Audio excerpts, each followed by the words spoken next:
ከፊንቴክ ኢንቨስትመንት ጋር በተገናኘ በእስር ላይ የሚገኙ አርቲስቶችና ቲክቶከሮች ተጨማሪ የቀጠሮ ቀናት ተጠይቆባቸዋል። ህወሓት ከፌዴራል መንግስት ጋር ያለውን ግንኙነት ማፍረሱን በይፋ አውጇል ተብሏል። ይህም ለሀገሪቱ ተጨማሪ ውጥረትና የሰላም እጦት ምክንያት ሊሆን እንደሚችል እየተነገረ ነው። ሂማን ራይት ዎች በሳውዲ አረቢያ የሞት ፍርድ የተፈረደባቸው ኢትዮጵያውያን እንዳይገደሉ መጠየቁ ተነገረ። ሳውዲ አረቢያ ድርጊቱ እንዳትፈጽም ጫና እንዲደረግ ጠይቋል። እስራኤል ከሊባኖስ ጋር በሚደረገው የተኩስ አቁምና የድንበር ድርድር ላይ የ2 ሳምንት የጊዜ ገደብ ማስቀመጧን አስታውቃል። ከኢትዮ አምባ የአክብሮት ሰላምታችን ይድረሳችሁ። እነዚህና ሌሎች መረጃዎችን ይዘናል። አብራችሁን ቆዩ። በፊንቴክ ኢንቨስትመንት የማጭበርበር ወንጀል የተጠረጠሩ አርቲስቶችና ቲክቶከሮች ላይ አቃቢ ህግ ክስ መስርቶ እንዲያቀርብ 7 ቀናት ተፈቀደለት። የፌዴራል መጀመሪያ ደረጃ ፍርድ ቤት በፊንቴክ ኢንቨስትመንት የማጭበርበር ወንጀል የተጠረጠሩ አርቲስቶችና ቲክቶከሮች ላይ መርማሪ ፖሊስ የምርመራ መዝገቡን አጠናቆ እንዲያቀርብ ለሚያዝያ 21 ቀን 2018 ቀጠሮ መስጠቱ ይታወሳል። በቀጠሮ መሰረት የተሰየመው ችሎት ሚያዝያ 9 2018 ዓ.ም በተሰየመበት ወቅት መርማሪ ፖሊስ ጠይቆ ከነበረው የተጨማሪ 14 ቀናት የምርመራ ጊዜ ውስጥ ችሎቱ ፖሊስ የመጨረሻ የምርመራ መዝገቡን አደራጅቶ እንዲያቀርብ በሚል በሰጠው የ7 ቀናት ጊዜ መሰረት በፖሊስ በኩል የተጠናቀረውን የምርመራ መዝገብ በዛሬው ዕለት አድምጧል። መርማሪ ፖሊስ በተሰጠው ጊዜ የክስ መዝገቡን አደራጅቶ ለአቃቢ ህግ ማቅረቡን ገልጾ በአጠቃላይ በተጠርጣሪዎቹ ላይ ከ7000 ገጾች በላይ የክስ መዝገብ መደራጀቱን የገለጸው አቃቢ ህግ በመዝገቡ ላይ 1400 ተበዳዮች መኖራቸውን ከእነዚህ ተበዳዮች ፖሊስ የ150ውን ቃል መቀበሉን ከ12 ሚዲያዎች ከ15 ባንኮች ደግሞ በተጠርጣሪዎች ዙሪያ ያሉትን መረጃዎች መሰብሰቡን በዝርዝር አስረድቷል። ስለሆነም ያለው የማስረጃ ብዛት የተበዳዮችን ብዛት እና የጉዳዩን ክብደት ከግምት ውስጥ በማስገባት መዝገቡ ሊያስከትል የሚችለውን ተደራራቢ ክስ የመመስረቻ የ10 ቀናት ተጨማሪ ጊዜ ይሰጠን ሲል አቃቢ ህግ ችሎቱን ጠይቋል። የተጠርጣሪ ጠበቆች በበኩላቸው ተጠርጣሪዎቹ ማህበራዊ መሰረት ያላቸው የጤና እክል ያለባቸው እንዲሁም በተፈለጉበት ጊዜ ሊመጡ የሚችሉ መሆናቸውን በመጥቀስ የዋስትና መብታቸው እንዲከበርላቸው ተከራክረዋል። በተጨማሪም የምርመራ መዝገቡ ተጠናቆ ለአቃቢ ህግ መቅረቡን በመግለጽ አቃቢ ህግ ክሱን እስኪመሰርት ደንበኞቻችን በእስር መቆየት የለባቸውም በማለት ለችሎት አስረድተዋል። የግራ ቀኙን ክርክር ያዳመጠው ችሎቱ አቃቢ ህግ ለክስ መስረቻ ከጠየቀው የ10 ቀናት ጊዜ ውስጥ 7ቱን ቀናት በመፍቀድ ክስ መስርቶ እንዲያቀርብ ለ28/08/2018 ዓ.ም ቀነ ቀጠሮ ሰጥቷል። ህወሓት ከፌዴራል መንግስት ጋር ያለው የግንኙነት ገመድ ተበጥሷል በማለት ከ4 ኪሎ የሚሰጥ መመሪያ እንደማይቀበል በይፋ ማወጁ ተሰማ። ጠቅላይ ሚኒስትር አብይ አህመድ ለተጨማሪ 1 ዓመት ስልጣን ያራዘሙላቸው የጀነራል ታደሰ ወረደ ጊዜያዊ አስተዳደር እያፈረሰ መሆኑን ህወሓት አስታውቋል።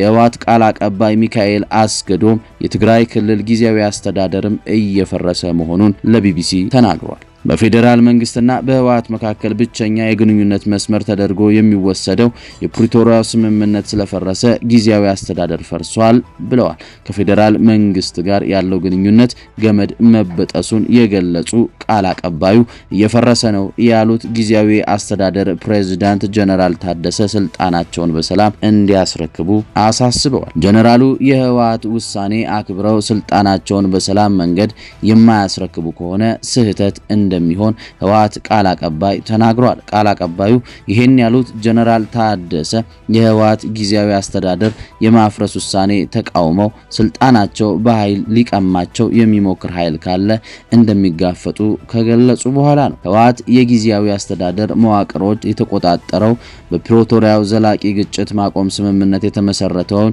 ጊዜያዊ አስተዳደር ማገዱን ተከትሎ ነው። ቡድኑ ከሰሞኑ ባሳለፈው ውሳኔ ከቅድመ 2013 ከ2013 ዓመተ ምህረት ጦርነት በፊት በተናጠል ክልላዊ ምርጫ የመሰረተው ምክር ቤት እንዲመለስ መወሰኑ ይታወሳል። በዚህም በጀነራል ታደሰ ወረደ የሚመራውን ጊዜያዊ አስተዳደር ሙሉ በሙሉ ወደ መቆጣጠር ተሻግሯል። ባለፉት ጥቂት ቀናት ከወረዳ እስከ ዞን ድረስ ያለው የጊዜያዊ አስተዳደር መዋቅር የተቆጣጠረው ህወሓት በቀናት ውስጥ የቀድሞ ምክር ቤቱን ጠርቶ አዲስ ፕሬዝዳንትና ካቢኔ እንደሚመርጥ ይጠበቃል። ህወሓት የራሱን የቀድሞ አስተዳደሩን ለመመለስ መወሰኑን ተከትሎ ከፌዴራል መንግስት ጋር የገባበት ውጥረት አይሏል። በሁለቱ ኃይሎች መካከል የተፈረመው የፕሪቶሪያ ስምምነት ህልውና አደጋ ላይ መውደቁ ወደ ጦርነት እንዳያመራ ከፍተኛ ስጋት ፈጥሯል። ሳውዲ አረቢያ በኢትዮጵያ ፍልሰተኞች ላይ ልትፈጽመው ያቀደችውን ግድያ በአስቸኳይ እንድታግድ ሂዩማን ራይትስ ዎች ጠየቁ። በሳውዲ አረቢያ ቢያንስ 65 ኢትዮጵያውያን ፍልሰተኞች ከአደንዛዥ እጽ ጋር በተያያዘ ወንጀሎች ምክንያት በማንኛውም ሰዓት ሊገደሉ የሚችሉ ከፍተኛ ስጋት ላይ መሆናቸውን ሂዩማን ራይትስ ዎች በትናንትናው ዕለት አስታውቀዋል። የሳውዲ ባለስልጣናት እንደ አውሮፓውያን አቆጣጠር ሚያዝያ 21 ቀን 2026 ሌሎች 3 ሰዎች ረሽነዋል። ሳውዲ አረቢያ መሰረታዊ የፍትህ ስርዓት ባልተከተለ ችሎት ጥቃት በሌለባቸው ወንጀሎች የውጭ ሀገር ስደተኞች ለመግደል የምታሳየው ፈቃደኝነት ለሰዎች መብትና ህይወት ያላትን ጥልቅ ንቀት ያሳያል ሲሉ በድርጅቱ ከፍተኛ የስደተኞች መብት ተመራማሪዎች ናዲያ ሃርማዳን ተናግረዋል። አክለውም የሳውዲ አረቢያ አጋሮች ጊዜው ሳይረፍድ በአስቸኳይ ጣልቃ ሊገቡ ይገባል ሲሉ ጥሪ አቅርበዋል። ሂዩማን ራይትስ ዎች በሳውዲ አረቢያ አሲር ክልል በሚገኘው ከሚስ ሙሻይት የእስር ማቆያ ስለታሰሩ 3 ሰዎች መረጃ ካላቸው ምንጮች ጋር ቃለ ምልልስ ማድረጉን የገለጹ ሲሆን ሶስቱም ግለሰቦች ከ2013 እስከ 2015 ዓመተ ምህረት በሰሜን ኢትዮጵያ በትግራይ ክልል በነበረው ጦርነት ምክንያት የተሰደዱ መሆናቸውንና በክልሉ ያለው ሰብአዊ ሁኔታ አሁንም አሳሳቢ መሆኑን ምንጮች ገልጸዋል። የጸጥታ ባለስልጣናት በችሎቶቹ ወቅት እስረኞቹ ይደበድቧቸው እንደነበርና ምንነቱ ያልተረዱት ሰነድ እንዲፈርሙ ያስገድዷቸው እንደነበር ምንጮች ገልጸዋል። አስተርጓሚ የቀረበው በመጨረሻ የፍርድ ቤት ችሎታ ላይ ብቻ ሲሆን ይህም የሆነው በአደንዛዥ እጽ ዝውውር ጥፋተኛ መባላቸውን የሞት ፍርድ እንደተፈረደባቸው ለማሳወቅ ብቻ ነበር። ዳኛው ለሌሎች ምሳሌ ትሆናላችሁ ማለታቸው ምንጮች ጠቅሰዋል። እነዚህ ሰዎች ይግባኝ የመጠየቅ ዕድል ሳይሰጣቸው በከሚስ ሙሻይት እስር ቤት ውስጥ ከ2 ዓመት በላይ ታስረው ቆይተው የሰብአዊ መብቶች ድርጅቶች መግለጫ ምንጮቹን እማኝ አድርገው ሲቀጥል በመቶዎች የሚቆጠሩ ሌሎች ኢትዮጵያውያን በተለያዩ ክፍሎች ውስጥ ታስረው ይገኛሉ። መገናኛ ብዙሃን በበኩላቸው ከ200 በላይ ኢትዮጵያውያን በከሚስ ሙሻይት የሞት ፍርድ ተፈርዶባቸው እንደሚጠባበቁ ዘግበዋል። እስረኞች ከታሰሩበት ጊዜ ጀምሮ ምንም አይነት ጎብኚ አላገኙም። እንዲሁም ከኢትዮጵያ ቆንጽላ ባለስልጣናት ጋር ምንም አይነት ግንኙነት አልነበራቸውም። የሳውዲ ባለስልጣናት ክትትል ከተጀመረበት ጊዜ አንስቶ በአንድ ዓመት ውስጥ የተፈጸመው ከፍተኛ የሞት ፍርድ ቁጥሮችን በተከታታይ 2 ጊዜ አስመዝግበዋል። እንደ አውሮፓውያን አቆጣጠር በ2024 345 ሰዎች የተገደሉ ሲሆን በ2025 ደግሞ ቁጥሩ ወደ 356 ከፍ ብሏል። በተለይም በ2025 ለታየው ከፍተኛ ጭማሪ ዋነኛው ምክንያት ሞት ባያስከትሉ የአደንዛዥ እጽ ወንጀሎች የተከሰሱ የውጭ ሀገር ዜጎች መረሸናቸው ነው። አባትና ልጁ ዙፋን ከተረከቡ አልጋ ወራሹም ሀገሪቱን መምራት ከጀመሩ ወዲህ ሳውዲ አረቢያ ከ2000 በላይ ሰዎች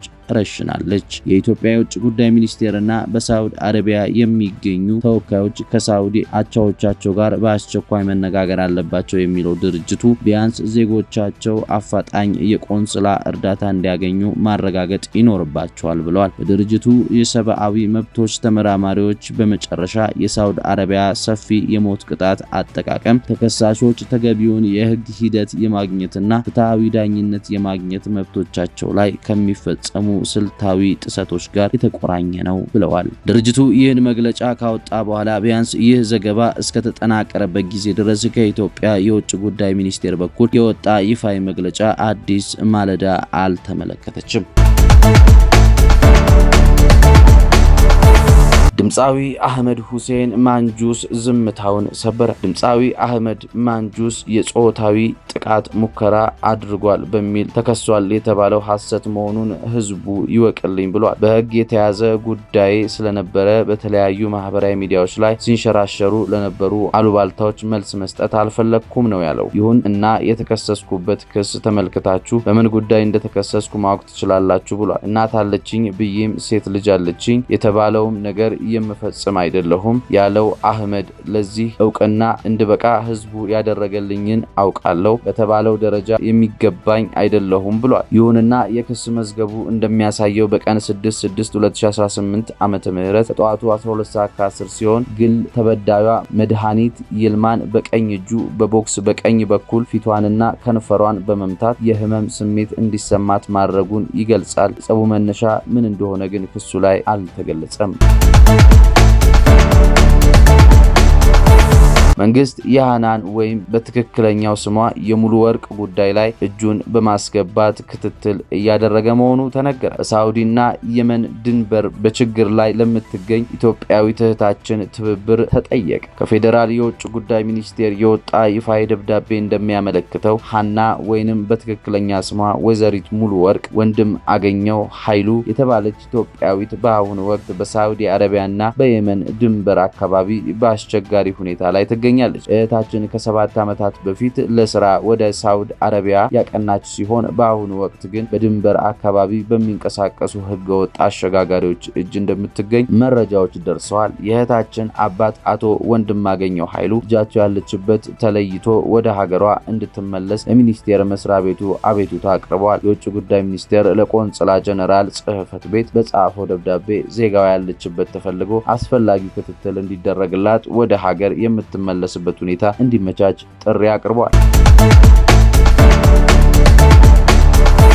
እስራኤል ከሊባኖስ ጋር በሚደረገው የተኩስ አቁምና የድንበር ድርድር ላይ የ2 ሳምንት የጊዜ ገደብ ማስቀመጧን አስታወቀች። በዚህ ጊዜ ውስጥ ከስምምነት ላይ የማይደረስ ከሆነ እስራኤል በሊባኖስ ላይ የምታደርገው ወታደራዊ ጥቃት እንደምታጠናክር አስጠንቅቃለች። እስራኤል ለዲፕሎማሲያዊ መፍትሄ የሰጠችው ዕድል በሚቀጥሉት 14 ቀናት ውስጥ መጠናቀቅ እንዳለበት ገልጻለች። በሰሜን የሀገሪቱ ክፍል የሚገኙ ነዋሪዎች ወደ ቤታቸው በሰላም እንዲመለሱና የሂዝቦላ ታጣቂዎች ከድንበር አካባቢ እንዲርቁ እንደምታደርግ እስራኤል ተናግራለች። አሜሪካና ፈረንሳይ ግጭቱ ወደ ቀጠናው ጦርነት እንዳያድግ ከፍተኛ የዲፕሎማሲያዊ ጥረት እያደረጉ ቢሆንም የእስራኤል አዲሱ የጊዜ ገደብ ውጥረቱን አባብሶታል ነው የተባለው። በአሁኑ ወቅት በሁለቱ ሀገራት ድንበር ላይ ያለው የጦርነት ድባብ እየጨመረ የመጣ ሲሆን የሊባኖስ መንግስት በበኩሉ እስራኤል የምታደርገው ዛቻ ለሰላም ንግግሩ እንቅፋት እንደሚሆን ገልጿል።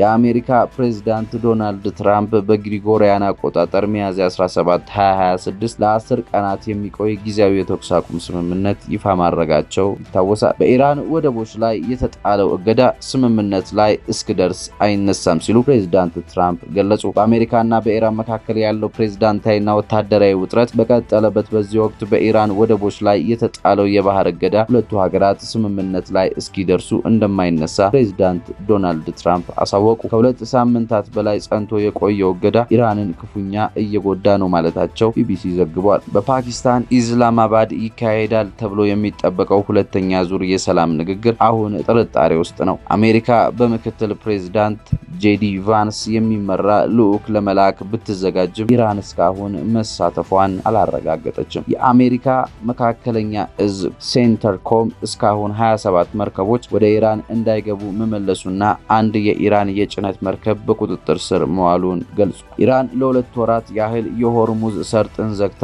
በመቆየት በዓለም አቀፍ ደረጃ የነዳጅ ዋጋ እንደናረ ይገኛል። ኢራን መስመሩን የምትከፍተው አሜሪካ በወደቦቿ ላይ የጣለችውን እገዳ ስታነሳ ብቻ መሆኑን ገልጻለች። ምንም እንኳን ኢራን በንግግሩ ላይ ስለመሳተፏ እስካሁን ባታረጋግጥም በፓኪስታን በኩል ንግግሩን ለማስተናገድ ከፍተኛ ዝግጅት እየተደረገ ይገኛል። የዲፕሎማሲያዊ ባለሙያዎችም እንደሚሉት ጄዲ ቫንስ ፓኪስታን የሚገቡ ከሆነ ኢራን ከንግግሩ መቅረት ሊከብዳት ይችላል። ሰናይ ጊዜን ተመኘን።